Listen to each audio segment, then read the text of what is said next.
Spiritual growth matrix यानी आध्यात्मिक विकास की मैट्रिक्स। जब हम मैट्रिक्स कहते हैं तो हमको हमारे पुरुषार्थ करने के, एफर्ट करने के किन किन बिंदुओं पर हमें ध्यान देना होगा, उसके बारे में हम आज जानेंगे। हमने आत्मा और शरीर दोनों के काम करने के तरीकों को हमने देखा, उनके कर्म विभाग के द्वारा हमने उनको समझा है, और जो भी हमने समझा है वो इनडायरेक्ट अनुभव है, डायरेक्ट अनुभव नहीं होता है। जैसे कि शरीर का अनुभव कर्मेंद्रियों और ज्ञानेंद्रियों के द्वारा करते हैं, उसके कर्म जो कर रहे हैं, ज्ञान जो इन्फॉर्मेशन आती है, आँख से देखते हैं, कान से सुनते हैं, उस तरह से अनुभव करते हैं। ऐसे ही हम आत्मा को उसके मन, बुद्धि, संस्कार के कर्म को देख करके, समझ करके हम अपने आप को आत्मा निर्णय कर पाते हैं। हमने ये भी जाना था कि शरीर जो है हमारा एक बहुत कंप्लीट सिस्टम है, और इसको ब्रेन हमारा कंट्रोल करता है। और ब्रेन कैसे कंट्रोल करता है, हमने ये भी देखा था कि हमारे शरीर से हर पार्ट से मैसेजेस ब्रेन को जाते हैं, और ब्रेन फिर रिस्पॉन्ड करता है, और ये निरंतर चलता रहता है। ये इतना अच्छा सिस्टम है जिसको हम कंप्लीट सिस्टम कहते हैं, यानी इस सिस्टम में हर चीज़ इनबिल्ट है। चोट लगती है तो वो भी ठीक हो जाती है, इस शरीर से नेक्स्ट जनरेशन आती हैं, हमको भूख लगती है तो हम खाना खुद इंतज़ाम करके खा लेते हैं। मतलब इतना कंप्लीट सिस्टम है, बाहरी मदद की आवश्यकता नहीं रहती। और ये ब्रेन शरीर को तब अच्छी तरह से चला सकता है जब उसमें मन के द्वारा उसमें कोई ज़्यादा डिस्टर्बेंस ना हो, यानी मन शांत और शीतल रहे। यही हमने अच्छे स्वास्थ्य का एक पॉइंट सुना था, सबसे इम्पॉर्टेंट पॉइंट। फिर हमने देखा कि आत्मा कैसे काम करती है, उसके जो मन, बुद्धि, संस्कार हैं वो कैसे काम करते हैं। जैसे दुनिया वर्ल्ड है, वर्ल्ड से बॉडी के थ्रू जो इनपुट आता है, उससे संस्कार जो रिजॉल्व्स हैं वो ट्रिगर होते हैं, उससे मन के ऊपर प्रभाव पड़ता है, यानी मन में चित्र बनते हैं। वो जैसे ही मन में चित्र या संकल्प आते हैं, उसका असर सीधे शरीर पे आ जाता है। फिर संस्कार जो है बुद्धि को भी जो ट्रिगर करते हैं, संस्कार बुद्धि को डिक्टेट करते हैं, मन को इन्फ्लुएंस करते हैं, और फिर बुद्धि उस आधार से जो निर्णय लेती है, फिर जो कर्म करती है, उससे दुनिया में कर्म करती है, जो भी प्रभाव डालती है, जो भी परिवर्तन लाती है, उसका इम्प्रिंट संस्कार में छोड़ती है। इस तरह से ये निरंतर ये चलता रहता है। हमने जब आत्मा का ज्ञान हमने देखा था, तो हमने ये देखा था कि जिस तरह से हम शरीर को अनुभव करते हैं 3 डायमेंशन में, उसी तरह से 3 डायमेंशन में हम आत्मा को अनुभव करते हैं। उसमें हमने ये देखा कि शरीर के ज्ञान के अनुभव को हमने यहाँ एक दिखाया है, A लिखा हुआ है। यहाँ पे आत्मा का अनुभव जो मन, बुद्धि, संस्कार है, इसका अनुभव जो करते हैं वो B है। जो C है आत्मा की खूबसूरती है। फिर E को दिखाया है शरीर की खूबसूरती। D को बताया स्पिरिचुअल प्राइड, और यहाँ पे प्रोफेशनल प्राइड जो एक्वायर्ड कैरेक्टरिस्टिक्स हैं। इसको हमने ABCD इस आधार से लिया है कि हम जिसका अंतर हम देखेंगे, हमने नहीं तो हम ऐसे भी ले सकते थे ABCDEF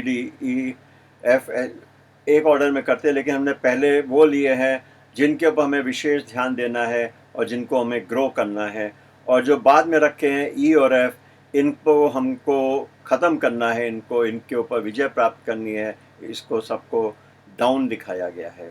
हमको अपने देह के ज्ञान को बढ़ाना है, आत्मा के ज्ञान को बढ़ाना है, आत्मा की जो खूबसूरती है उसको समझ को बढ़ाना है, और राजयोग जो हमारा सोच या बोल और कर्म कैसा हो, जिससे कि हमारी ये सेल्फ रिस्पेक्ट बनी रहे, सेल्फ एस्टीम बनी रहे, इसको भी हमें बढ़ाना है।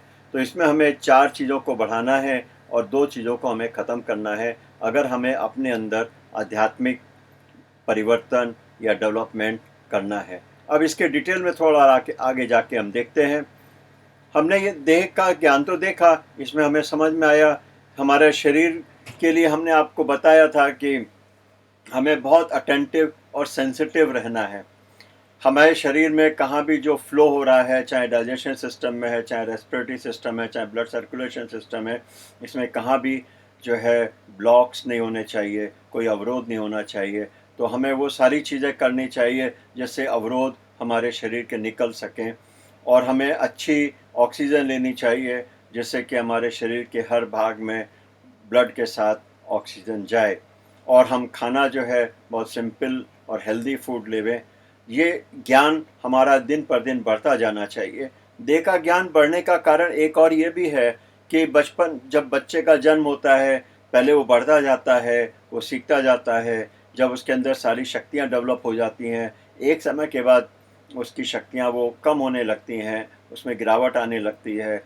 तो इस तरह से हमें शरीर का ज्ञान बचपन से लेके वृद्धावस्था तक या अंत तक, शरीर छोड़ने तक हमको रखना चाहिए, जिससे हमें ये ध्यान रहे कि हमारी ये क्षमताएं बढ़ी हैं, ये क्षमताएं कम हुई हैं, और जिससे हम ऐसी कोई गलती ना करें जिससे कि हमारे शरीर को क्षति पहुंचे। जैसे कि जब हम समझ रहे हैं कि मेरी क्षमता पहले यंग में था तो इतनी थी, मैं ये कार्य कर सकता था, भाग सकता था। अब मैं एज बढ़ गई है तो मुझे पता चला कि मेरी ये क्षमता कम हो गई, तो मुझे इस रफ्तार से इस तरह से कार्य करना है जिससे कि मैं अपने शरीर को ठीक से चला सकूं। तो देह का ज्ञान हमको बढ़ाते जाना है, यानी अपने शरीर पर पूरा अटेंशन रखना है, सेंसिटिव बनना है, यानी हर वीकेस्ट सिग्नल को हमें एक्सेप्ट करना है। एक्सेप्ट करना ही हमारे लिए काफ़ी होगा। जैसे हम एक्सेप्ट करते हैं, ब्रेन को सिग्नल जाता है और फिर वो ब्रेन जो है उचित कार्यवाही भी करता है। हमने ये भी देखा था कि हमारे सिग्नल के एक्सेप्टेंस के आधार से कई ट्रीटमेंट मेथडोलॉजी भी यूज़ हो रही हैं, जैसे एक्यूपंक्चर है, एक्यूप्रेशर है, या बायोफीडबैक टेक्निक है। तो पहली चीज़ जो हमको अपनी बढ़ानी है, देह का ज्ञान, हमें वो निरंतर उसके ऊपर ध्यान रखना है, उसको बढ़ाते जाना है। उसके बाद आता है आत्मा का ज्ञान।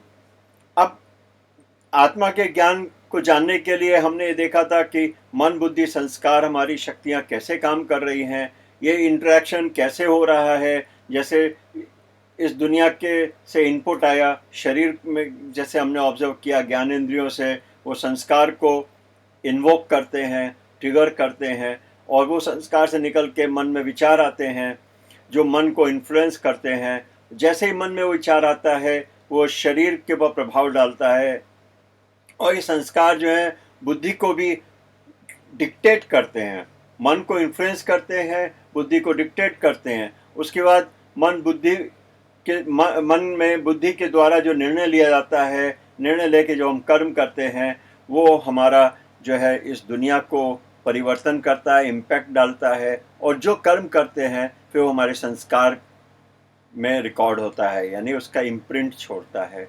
तो इस तरह से ये सदा चलता ही रहता है। इसको हमको समझना पड़ेगा।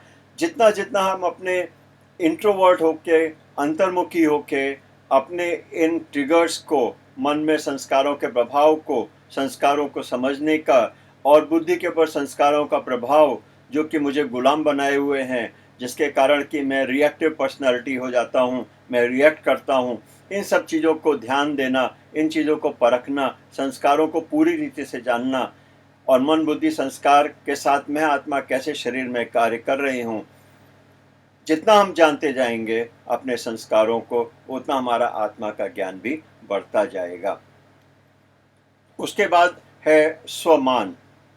हमने ब्यूटी ऑफ सोल में देखा था कि आत्मा बहुत खूबसूरत है। हमने ब्यूटी ऑफ सोल को हमने सेल्फ एस्टीम या सेल्फ रेस्पेक्ट, स्वमान, आत्मभान, इसमें इनके नाम से भी हमने जाना। अब ये आत्मा इतनी खूबसूरत है, उसके 6 पॉइंट हमने जो आपको बताए थे कि आत्मा अजर अमर अविनाशी है, आत्मा के जो ओरिजिनल गुण हैं वो आनंद स्वरूप, प्रेम स्वरूप, शांति स्वरूप, शक्ति स्वरूप, आत्मा के जो है अपने गुण, जो ओरिजिनल रूप है, ओरिजिनल गुण है, उसको बहुत अच्छे लगते हैं, और आत्मा की बुद्धि एक्यूरेट काम करती है।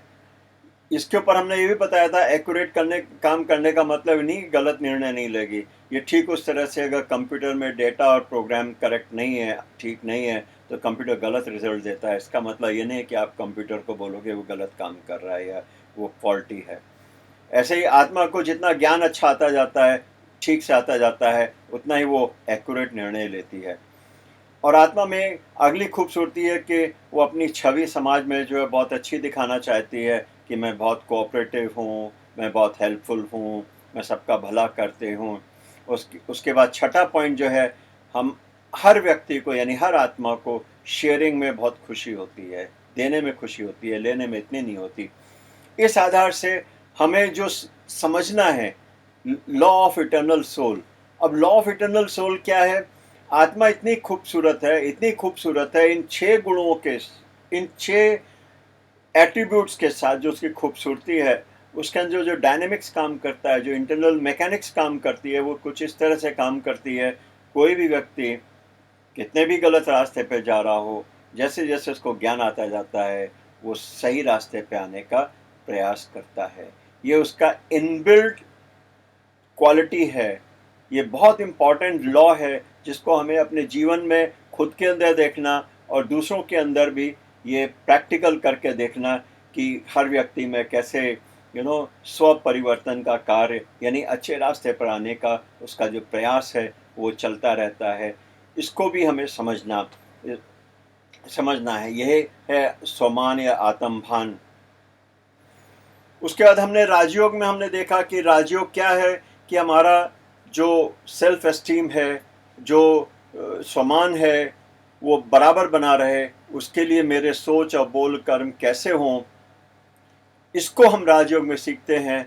और ये हमारा जो है प्रयास रहेगा कि हम यह भी हमको नहीं मालूम है, यही हम राजयोग में सीखने वाले हैं और इसको भी हमें बढ़ाते जाना है।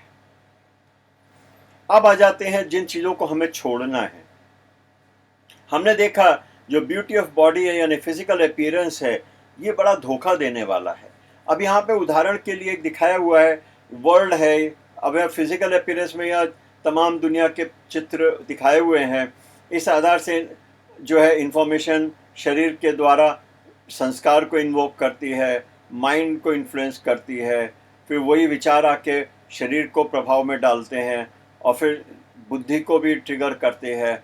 फिर जो माइंड के में बुद्धि निर्णय लेती है और फिर वही जो एक्शन करती है, उससे दुनिया में परिवर्तन और संस्कार में जो इम्प्रिंट आता है। अब यहाँ पे ये इम्पॉर्टेंट पॉइंट है, अगर हम फिजिकल अपीयरेंस को अपने डिसीजन प्रोसेस में ले आएंगे, कोई काला है, कोई गोरा है, कोई नाटा है, कोई भिखारी है, कोई कपड़े अच्छे नहीं पहने हैं, कोई बहुत अच्छा सूट बूट में है, ये सारी चीज़ें देख करके अगर हम निर्णय लेंगे तो ऐसे हालत में हमारे निर्णय कभी भी सही नहीं होंगे, हमें धोखा मिलेगा। उदाहरण के लिए अच्छा एग्जाम्पल तो यह है, जब रावण सीता को हरने के लिए गया तो रावण के वेश में नहीं गया था, रावण साधु के वेश में गया था। तो फिजिकल अपीयरेंस में सीता भी धोखा खा गई उस आधार से जो निर्णय लिया।